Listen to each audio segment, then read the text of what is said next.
Hello everyone, good morning. আমি জুই আর আজকের একটা নতুন ব্লগে তোমরা সবাই ওয়েলকাম।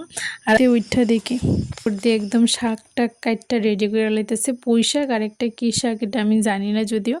আর আজকে আমার বর্দির ব্যাপারে কিছু কইতেছে আমি মানে অনেকেই মনে করে, অনেক ছেলেরা মনে করে যে মেয়েরা বাড়িতে কোনো রান্না করা ছাড়া কোনো কাজ থাকে না। যদিও আমার দাদাভাই একটু অন্যরকম। আমার দাদাভাই এরকম কোনো দিনই ভাবে না। আমার বড়দিরে আমার দাদাভাই অনেক সম্মান করে, যথেষ্ট সম্মান করে। আমার বড়দির বিয়ে হয়েছে আজকে আমার জানা মতে 13-14 বছর হয়েছে, কিন্তু আমরা এত যাই এখনো মানে কোনো দিন বড়দিরে দেখছি না দাদাভাই মানে একদম একদম একটা বকা দিয়ে কথা কইতে। তো এটা অন্যরার ব্যাপারে আমি কইতে চাই যে যারাই হাউস ওয়াইফ থাকে তারার অনেক কাজ থাকে। আমি আমার বড়দিরে দেখি মানে আজকে তো আমরা ঘুম থেকে উঠতে উঠতে বড়দি অনেকটি কাজ করছে। আমরা ঘুম থেকে উইঠা যা একদম সবকিছু ফেলাইলাম, টিফিন, জল, গরম জল সবকিছু রান্নার লেগে রেডি করা। দেন 10টার আগে সব্বার লেগে মানে দাদাভাইয়ের অফিস টাইমের আগে রান্না কইরা সারা। তারপরে মুনুরে স্নান করানি, দইরা স্কুলে যাওয়ার রেডি করানি। এর মধ্যে বড়দি স্নান কইরা রেডি হওয়া মানে 10টার আগে। তাইরে স্কুলে যাওয়া, তাই টিফিন বানানো ওকে সবকিছু ওকে এভরিথিং মানে কিভাবে ম্যানেজ করে আমি বুঝতে পারি না। আর এদিকে আমার লাগে আমি বড়দি মাংস যাওয়ার আগে মাংসর লেগে যা যা লাগে সব কিছু রেডি করছিল।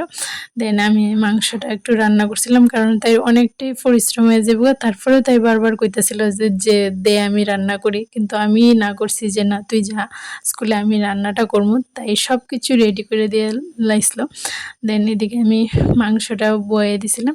তো বড়দির ব্যাপারে যতই কই না কেরে অনেকটাই কম হয়েছে ওগা। বড়দি আমরারও মানে ছোটোর থেকে অনেক সাপোর্ট করে, পড়াশোনা ধরে সব কিছুতে এখনো মানে আমরা কোনো একটা ডিসিশন নিতে গেলে সবচেয়ে আগে বড়দিরে দাদাভাইরে জিজ্ঞেস করি।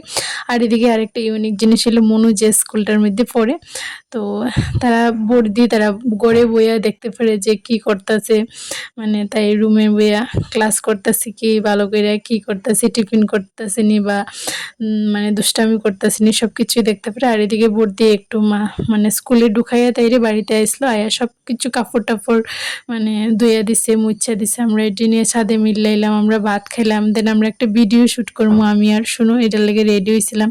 আর এদিকে আমি বাড়িতে আওয়ার লেগে রওনা দিয়ে লাইছিলাম। আর দাদাভাই নিয়ে আমার স্টেশনে দিয়ে দেন এদিকে আমি পৌঁছে গেলাম। আর আর যদিও একটু মন খারাপ হইতেছিল, শুনো আমার বারবার কইতাছে থাকার লেগে, আমি থাকছি না কারণ তারা আমরা বাড়িতে আইবো কয়েকদিন পর। আর এদিকে মেজদি তারাও বাজারে আসতো, তো তার সাথে একসাথে আমি বাড়িতে এসে পড়লাম।